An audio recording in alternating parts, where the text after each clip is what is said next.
জুলাই গণ অভ্যুত্থানের ১ বছর পূর্তি উপলক্ষে দেশজুড়ে শুরু হয়েছে জাতীয় নাগরিক পার্টির দেশ গড়তে জুলাই পদযাত্রা। কর্মসূচি সপ্তম দিনে রাজশাহীর রাজপথে দাঁড়িয়ে দলটির নেত্রী তাসনিম জারা তার আবেগঘন ও তীব্র রাজনৈতিক বক্তব্যে স্পষ্ট করে দেন, তাদের এই লড়াই কোনো লোক দেখানো আয়োজন নয়, বরং নতুন বাংলাদেশ গড়ার একটি অঙ্গীকার।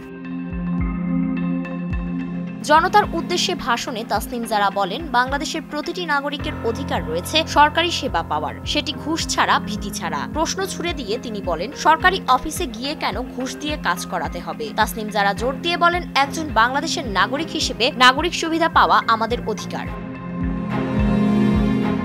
রাজশাহীর মানুষের প্রতি কৃতজ্ঞতা জানিয়ে তিনি বলেন, আপনারা অনেক কষ্ট করে, অনেক সময় অপেক্ষা করে আমাদের সঙ্গে আছেন, আপনাদের প্রতি আমরা কৃতজ্ঞ। তিনি আরো বলেন, রাজশাহীর দেয়ালে এখনো লেখা আছে বাংলাদেশ 2.0। এই নতুন বাংলাদেশের স্বপ্ন, এই সংস্কারের ডাক আপনারাই প্রথম দিয়েছিলেন। আমরা সেই সংস্কার এনেই ছাড়ব ইনশাআল্লাহ।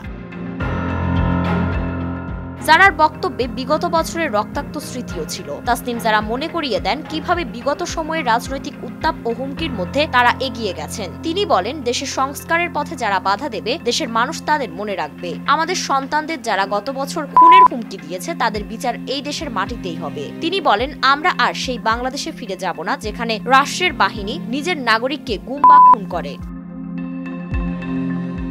এই বাংলাদেশ যেন আর বিভাজনের না হয় সে দাবি তুলে এই নেত্রী বলেন, বাংলাদেশ হবে বাংলাদেশের মানুষের জন্য। এখানে কেউ বিচারের সুযোগ পাবে, কেউ পাবে না, এই বৈষম্য চলতে পারে না। যার টাকা আছে, যার ক্ষমতা আছে, শুধু তারাই বিচার পাবে, আর সাধারণ মানুষ পাবে না, এটা আমরা মেনে নেব না। ফারিন রহমান প্রীতি, নয়া দিগন্ত।